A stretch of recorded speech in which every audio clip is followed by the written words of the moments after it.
Are you in the Christmas vibes too?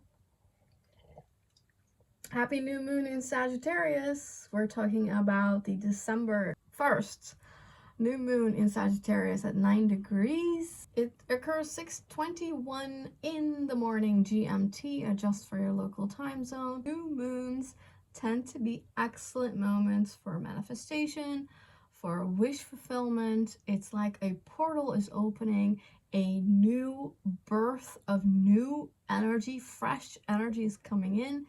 And so it's a very fruitful time for you to work with and to make sure what you want in your life, specifically in the Sagittarius energy, more specifically around 9 degrees of Sagittarius. If you have planets or points, this is significant for you. But of course, also in the other fire signs, so around 9 degrees of Aries or 9 degrees of Leo. Even with mutable signs, it is a square, but because Saturn is involved in Pisces, this is a push for manifestation as well. So think of around 9 degrees of Pisces, 9 degrees of Virgo, and 9 degrees of Gemini. As soon as I said that, I just reminded myself that around 9 degrees of Gemini is the fixed star Aldebaran, which is one of the 4 main royal stars in the sky. So seems like there's a lot of potential during this new moon. And as I said, it's a birth of a new frequency, a new storyline, a new chapter in your life. And that's because a new moon is always the start of a 6-month period, right? So this lunation takes us all the way up until the full moon in Sagittarius, somewhere in June. Sagittarius is a very uplifting sign. It's, very enthusiastic. It's eager to learn. It's eager to explore. It's eager to travel, to learn anything, to gain knowledge. This can be languages, this can be other cultures or philosophies or even other religious texts. It's about higher education, so colleges, universities. It's about being or finding the gurus, the teachers, the mentors, the coaches. It's about seeking knowledge, gaining a higher perspective by wandering around, by exploration, by discovering. You're on a quest with Sagittarius energy to find meaning, to inspire and be inspired. It's about sharing that with others as well. So it's about preaching, teaching, sharing, guiding. Most of all, it's a free spirit, and so it's a freedom lover. You cannot hold a Sagittarius down. It's all about asking questions, changing your paradigm, exploring different views, to seek more facts, more resources, to get a fuller understanding. And it's all about expanding your horizon and getting the bigger picture, a bigger view, a bigger vision. It's about exploration, about the international, over borders, across borders, and the asking of questions, or the quest for knowledge, is also why Sagittarius is so much about philosophizing, considering different paradigms, different thoughts, different insights, different pieces of information, and really trying to get just a broader sense of everything. And I guess it does it with so much enthusiasm. It's the 3rd fire sign. They're very temperamented. They're very temperamental, and it leaves them so excited. Of course, going on an adventure, wandering the world, taking in all different thought ideas and looking at it from all different sides, that's exciting. There's always something new. There's always something fresh that inspires you. And so Sagittarius is very uplifting, positive kind of energy. the downward side of it is that it potentially can be toxic positivity, where, you know, there's too much Pollyannaism. You know, always looking at the bright side is not possible in life. And so that would be very superficial. So that's something to look out for. Also, Sagittarius can be very judgmental, and so that would block the freeness, the free-spiritedness of Sagittarius as well. So that's the only sort of downside. Other than that, it is a promise, because this is a new moon, right? At 9 degrees, that is a Sagittarius degree, so double Sagittarius going on here. So this is a time where we can really ask ourselves, what lifts us up? What are we excited about? What inspires us? And how can we share that with others? Because that's the whole Sagittarius thing, that it goes out as well, right? It's not just seeking for itself, hoarding information. No, it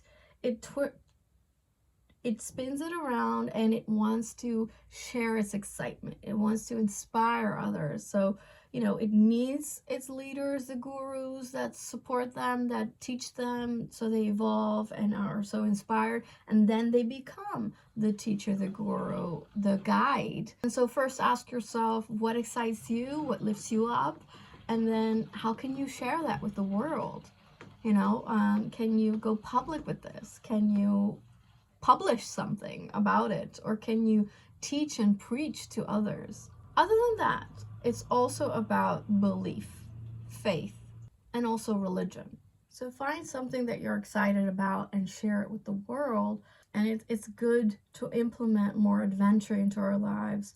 And like, what do you want to explore? Sort of the bucket list thing. Like, what is an absolute must for you before you leave this planet, so to speak? And what do you want to learn more about? This is an excellent time to, you know, put down the list, you know, make it clear for yourself, and seek that excitement in your life, because it's so crucial for the rest of our journey. When we look at the chart, the moon is making two important aspects. First, the square, which is considered slightly more negative, or at least it's conflictuous, it's irritating, it's pushing for change, and that can feel a little, you know, uncomfortable. So the new moon in Sagittarius is squaring Saturn at 12 degrees, or almost 13 degrees of Pisces. Saturn is direct, so in full force, and is working for us with the Piscean energy, right? So it's bringing devotion, spiritualism, emotional maturity, and emotional discipline, as well as spiritual goals high on our agenda, right? And so with this square, this is kind of magnified. Saturn is demanding a couple of things very clearly from us during this new moon, and so the coming 6 months as well. And the coming 6 months, I would say, is arguably the most important transition in astrology since lifetimes, okay? Because 2025 is that flipping point, that tipping point kind of energy, okay? And it starts with December, where, well, and you know, this lunation is on December 1st, so it marks the month of December quite literally. And it starts with a massive slow down, because not only is Mercury going retrograde in Sagittarius, that is a slowdown of our mind, of our communication, of even mobility, so not being able to move around. But also we have Mars going into a retrograde 6 days after this new moon at December 7th. Mars retrograde will last until February of 2025. So December is a very slow energy. The reason I think why it's slowing down, Mars is about our energy, our vitality. And so when retrograde, that diminishes. We become also less excited, and our health may be less strong as well. We are in the winter months in the northern hemisphere. So there's a slowdown clearly in December. But then in January of next year, the nodes move into Pisces, or the North Node moves into Pisces, which is a huge change in the collective purpose, our collective goals. And quite coincidentally or not, we also have Saturn there next year, and we also have Neptune there already, right, at the end of Pisces. So there is a Piscean chapter that's starting immediately in 2025. And this square is obviously a massive beginning point for that energy.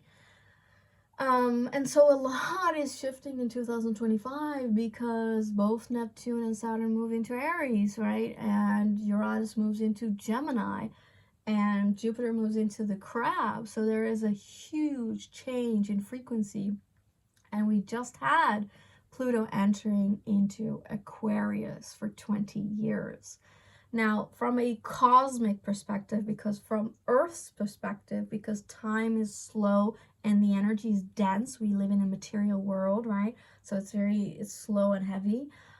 For us, it is pulled apart, these energies, and it seems like Pluto entered Aquarius in November, which is what happened. Then, there's this whole storyline in the beginning of 2025 in Pisces, right? And then there's a massive shift into Aries, also in springtime.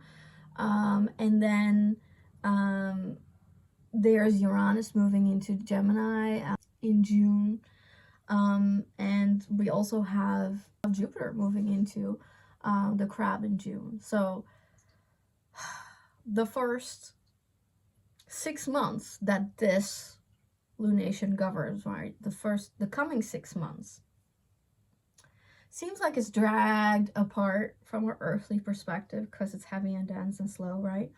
But from cosmic view, this is the same time because things move fast, right? Light years, light years go really fast. I heard 300,000 kilometers. I'm not sure about that, but that sounds pretty fast. So from the cosmic light year perspective, this is the same time, right? So looking from their view, which is so Sagittarius, the bigger view, the bigger picture, this is the same. So Pluto moving into Aquarius up until June, where the other massive planets change signs, is the same time. So all of these changes happen at once. In 6 months, I don't know what kind of timeline we will be on, but I can tell you that that is a lot of change in 6 months. That is a lot to deal with. And how it's going to look, I don't know, but I do know that it's massive. That it's very unique cosmically. And again, what I said, it marks a huge point in history. I think this is a very meaningful lunation, like Sagittarius would do. It wants meaning. It looks for meaning. Well, it's a very meaningful lunation because this square to Saturn demands responsibility, discipline. Saturn says you must believe. You must believe. Faith is very serious, says Saturn.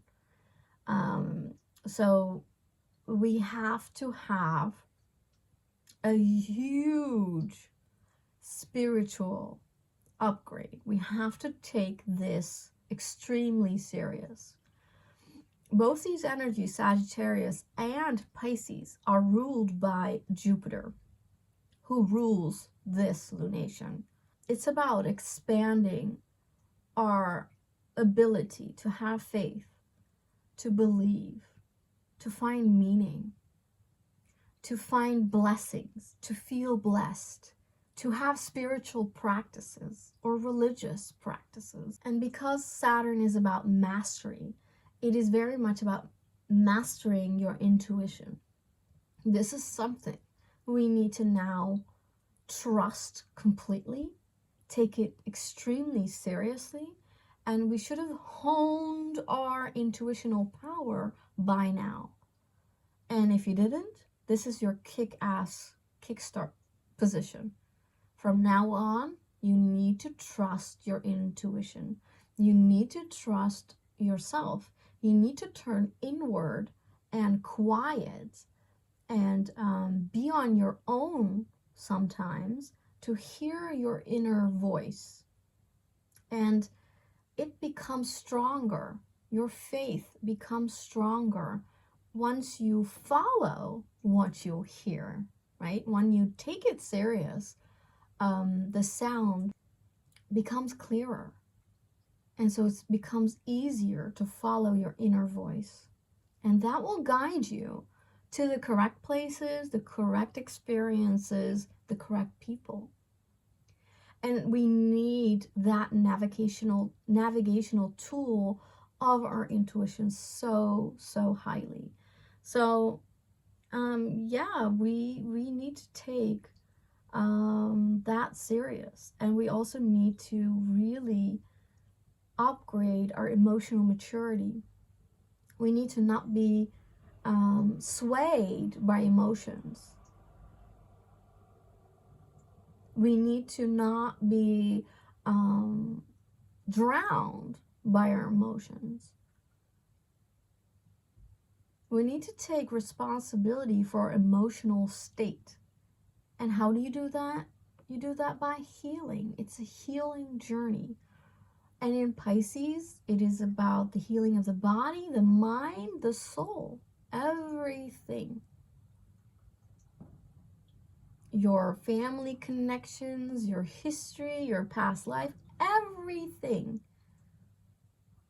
And, well, how do you do that? Well, hopefully you've already been doing that so that you have some base, some foundation. But you can always reach out for help and find healing tools.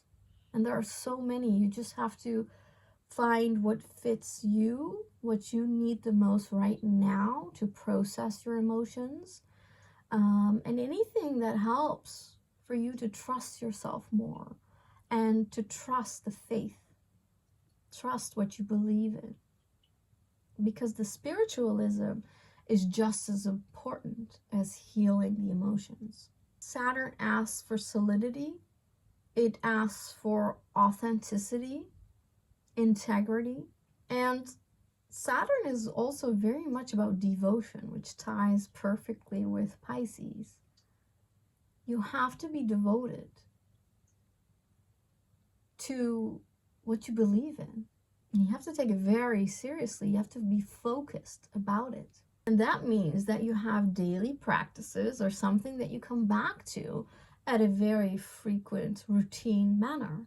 With the square of Saturn and this lunation, this can also be about testing you, testing your foundation to make sure that they are stable, that you are stable, that you're not swayed by those emotions, right? Or your emotional burdens. So it can come up with tasks and lessons, and it can send you teachers, it can send you authority issues that you have to overcome so that you find your own authority, with obstacles and a standstill kind of energy. Saturn is also about karma, so maybe you have to deal with the karmic issues. It makes sure that you're checking in the correct things, that you're dealing with your lessons that your soul asked for. And it can also come with heaviness or pessimism or even depression. It can make us feel isolated in Pisces, and just moody. It can make us feel lonely and like there's a lot of pressure on us. But, you know, it's a bit of a battle because Sagittarius is, in that sense, quite the opposite. It is about finding the blessings. It is about finding the positivity, you know, to keep yourself uplifted, to seek your adventure, what excites you. So in one way, Saturn can block all that. And in another sense, it's up to you to insert some of that uplifting, good vibes, good energy of Sagittarius into the pessimistic Saturn Pisces vibes. And, you know, it can go negative because a square is a demand. We need to listen to Saturn. It's a heavyweight one. But it's all about mastery of what Saturn demands. So if you're very disciplined and if you're mature about it, and, you know, you take your responsibility, you do your healing work, then, you know, Saturn might give you the gifts as well. May let your desire for positivity or desire for upliftment in. And perhaps it can help us to go on these quests, to wander, to take into account our free-spiritedness and how we can evolve that, how we can master that as well. It's up to you where you flip in this story. See, this is where astrology is, again, so clear about possibilities and opportunities. And you decide which road you want to go on. You want to take in what Saturn demands, or you want to go against Saturn, which is not a good idea. And back to the healing modalities. If you're new to this, if you've never done emotional healing, or you're seeking modalities, I know a couple of excellent ones. EFT is really nice. It's the tapping, pressure points. You can do it free online. EMDR is great with a trained professional or a psychologist. Kind of works in a similar way, but you get assistance and it's very nice. EFT you can also do with a trained professional as well.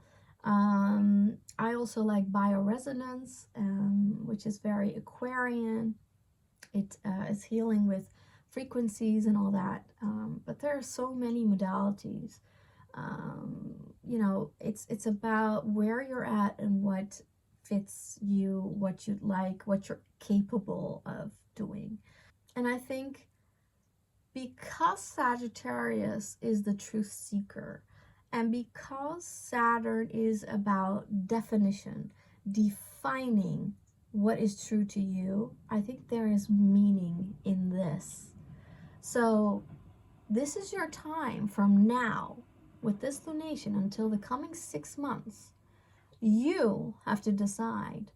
You have to define what is truth to you, which is why, again, it ties back into what I said about intuition. We have to have strong intuition powers. You have to have faith and belief, at least in your own intuition. But I think you will benefit the most from also believing in the Creator, the divine, God, if you will. And to have practices that enhance your faith.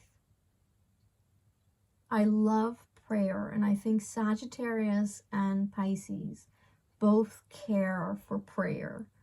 And to me, it is non-religious because prayer ascends religion. And, you know, it doesn't matter if religion is your view of connecting with the divine, or if you're non-religious and you still want to connect with the divine. I think the real truth is that there is a creator. because there's too much magic, even in your own body or physiology. It's so miraculous what we are living in. This beautiful body that just does everything for you automatically. Day in, day out, it is cleansing and clearing for you. It is making new cells. It is clearing out the old cells. I mean, how magical is it? Just this physical body that we inhabit. How grand is Mother Earth that makes all of this possible? There is so much to be grateful for. There's so much to pray about. There's so much to give thanks to in a prayer. And that is what will uplift us collectively and personally, I'd say the most out of anything else. So this is a great time to invest in anything that's about healing, invest in your intuition, and invest in your devotion. Invest in prayer. Invest in your spirituality. Invest in your soul, knowing that you're more than just this incarnation. You are a soul, you are a spirit. And that is what I think the demand is here in the square, that is demanding us to really take that serious, that we are a spirit. And so there's more going on, and that we need to upgrade ourselves. It ties back into another square that's going on. I will come back to that a little bit later. The lunation, the moon, and the sun in Sagittarius at 9 degrees is also trining Mars, who is almost going to go retrograde, right? 6 days later, December 7th.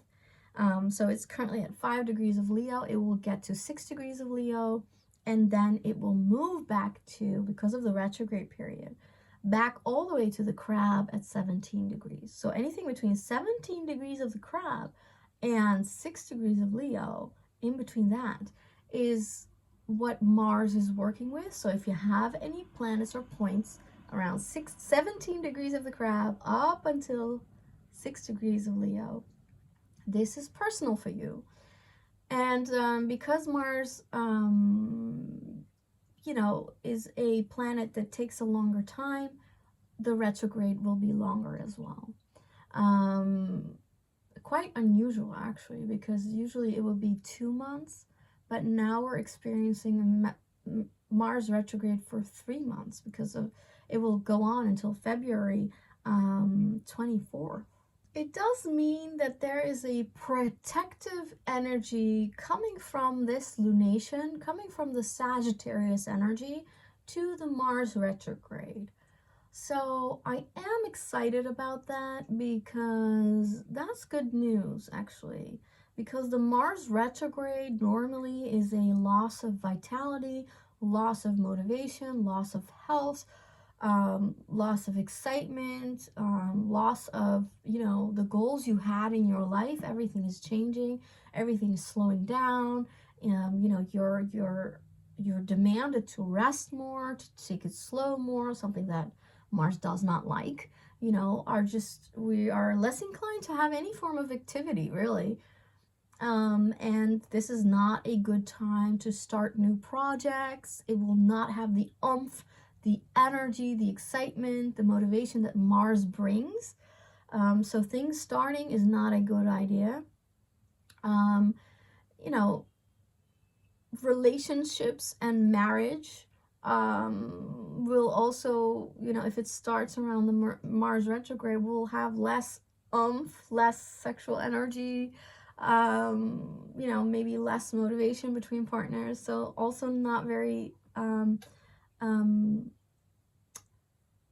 favorable. And also, unfortunately, because Mars is about conflict and arguments, aggression, war, we can come back to these themes in personally and collectively as well. So you want to be careful about that.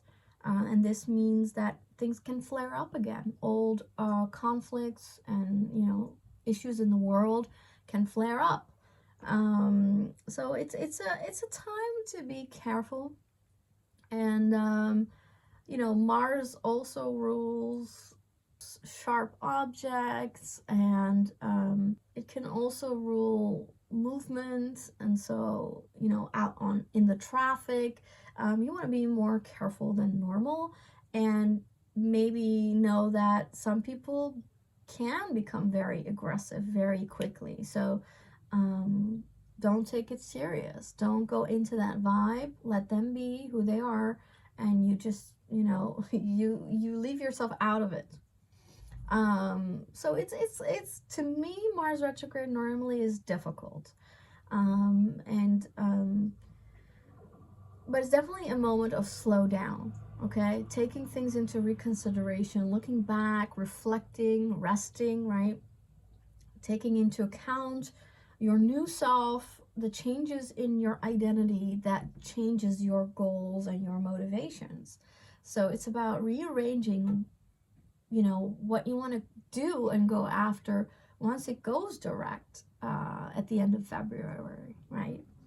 So, but this new moon gives this insert of excitement, of blessings, of motivation that lacks normally with Mars in retrograde. So, I think that's promising for the coming 6 months because this is a new moon lunation, right?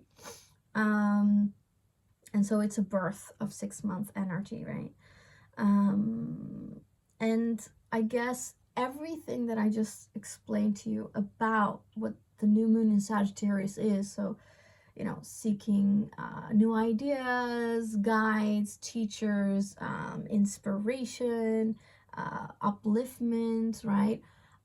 Philosophizing, taking into account different sides of knowledge, but also faith.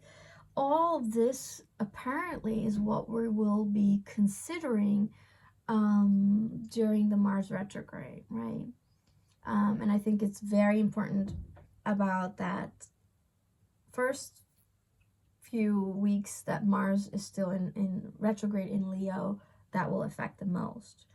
And then when it goes back into Leo after May of 2025, it's a little in degree point off, but I do see a fire trine. So the new moon with this Mars that I just explained also trining the North Node.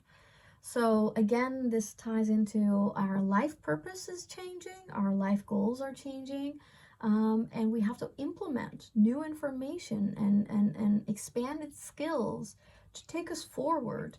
And this is excitement, motivation, and inspiration, and the fire within that will help us in the coming time. So like I said, there is something else that ties into the new moon in Sagittarius squaring Saturn, because the new moon in Sagittarius is in essence Jupiterian, it's Jupiter, right? Saturn is Saturn. Well, guess what? We also embark on a new or second square between Saturn and Jupiter himself. That's because they have gone retrograde. So we've had this square in August in the summer, and now we're back at it. This time with Jupiter being retrograde in Gemini at 17 degrees, and Saturn is at 12 or almost 13 degrees of Pisces. So this is a starting of a second square between these two planets. I always explain to you that these are gateway planets. They're in between the personal planets that are very close to Earth, and they separate the outer planets, which are very far from Earth and not visible with the naked eye. And so these gateway planets, Saturn and Jupiter, guard our karma, our life lessons, you know, making sure we learn our lessons, we master the earthly reality so that we can move on up into a higher consciousness, which is guarded by Uranus, Neptune, and Pluto. And we are going into a much upgraded reality of these outer planets. So I feel that right now, again, this square between Saturn and Jupiter is very meaningful because it makes sure that we're ready for, in essence, 2025, because it's such a massive year, right? I also explained this like in my previous Astro Weekly and back in August. To me, this is a contractional energy, just like child labor. So, you know, Saturn restricts and makes it smaller and, you know, uncomfortable. And then Jupiter expands and widens. And these both are a very contractional energy, just like child labor of, you know, receiving contractions so that the child can move through the birth canal. We are birthing something very big in 2025 with, I feel, with Saturn and Neptune moving into Aries. That starts in 2025, but it will be like a 2-year journey until it's fixed and stays into Aries. So there is still, you know, some time in the birth canal, but we're very much in the labor energy. So I think, you know, if you can imagine being a baby, which we all were, being a baby in your mom's belly, and, you know, you're receiving these impulses from the body, that, you know, the contractions are there, the labor is starting, and we always think that it's very uncomfortable for the mom, but it's also very uncomfortable for the child, who now has to go through an incredibly narrow space and is kind of stuck between super comfortable being in the belly of the mom, being protected, being safe, receiving food, there are no worries, no issues. And now you have to leave. Something is pushing you out of your comfort zone, and you're in the complete dark. You're like almost stuck. It's highly uncomfortable. It's dark. And this refers to the dark night of the soul and these psychological things that we're all moving through as well. And then, you know, at the beginning of the birth canal, maybe you're not even seeing the light at the end of the tunnel, you know? But we're working to it. And maybe, I guess, this new moon, Sagittarius, is the light. So August started when it was super dark in the birth canal and there was no light. And now in December, the second square between Jupiter and Saturn, we see the light. We see the light of Sagittarius. We see the hope. We see the upliftment, the excitement of, you know, going somewhere else, and finally seeing some relief. You know, we're not there yet, but we can see it's right there. It's right around the corner. We're almost there. But it's that last bit of labor that's still, you know, pretty tough. But we have to keep seeing the light. We have to keep, you know, feeling good and enthusiastic and making sure that we get out safe. And, you know, we don't know how a baby functions, but they always say that they are the closest to God, right? If you have ever seen a newborn, they have this magical aura around them, and really there is something about it, and they're closer to the divine, we can say that. And that's because of the whole thing that they're going through, but maybe also because they are pure belief. They are pure faith. When they are in so much discomfort, they know that they will be okay, and they hold on to that belief and to that light, to the curiosity that will get them into the new reality that they are birthing. So keep in mind the light. Back to the current Saturn square Jupiter. You know, this is a lot of misinformation as well. This is a lot of the need to be curious, the need to, you know, find information, to learn, to, you know, expand our skills. This is also a clash between wanting to be social but wanting to be alone. A heaviness on healing. Jupiter is healing the mind, Saturn is asking us to heal our emotions, and to heal our spiritual wounds even, and heal our karmic debris. But you know, there is this awkwardness, this tension between information. You know, is it gossip? Is it fake news? Is it incorrect? Are we being lied to? Are we being deceived? This is also ties back into the Mercury retrograde in Sagittarius that's opposing this Jupiter as well. So clearly we are, you know, we're not having enough correct information. We need to have multiple resources. We need to do fact checking. We do not just believe something that is being told to us. So there is an information issue here. And I think in the coming 6 months, you will understand clearly what I mean, because we will experience these things, right? Things coming up in the news, things being told to us. I think 2020 vibes, but maybe even stronger because of the 2025 massive change in energy. I want to leave it at that. I think it's clear what we're working with. It's a new moon, so there is excitement, and just hold on to that. Ask yourself what uplifts you. Seek your excitement, seek inspiration, and inspire others. And also remember that you are a free spirit, and that we need to be devoted more. We need to be more serious with our devotion, with our belief, with our faith. Remember, Saturn says you must believe, you must have faith, and you must take it seriously. So have a good new moon in Sagittarius. I wish you the best, and see you soon. Bye.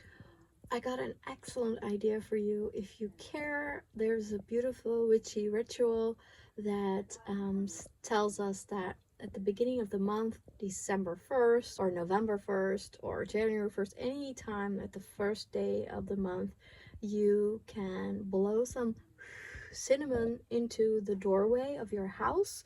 And if you have 2 doorways that is, you know, about entering your house, you can do both doors. And so when you blow the cinnamon through the doorway, so from outside in, because you want to bring the abundance and prosperity into your home, into your family, and cinnamon represents that. So it's very Jupiterian, and since, you know, it's a Jupiterian Sagittarius new moon, this is a beautiful ritual to incorporate during this new moon. So if you care, this is something you can do and really work with this moon.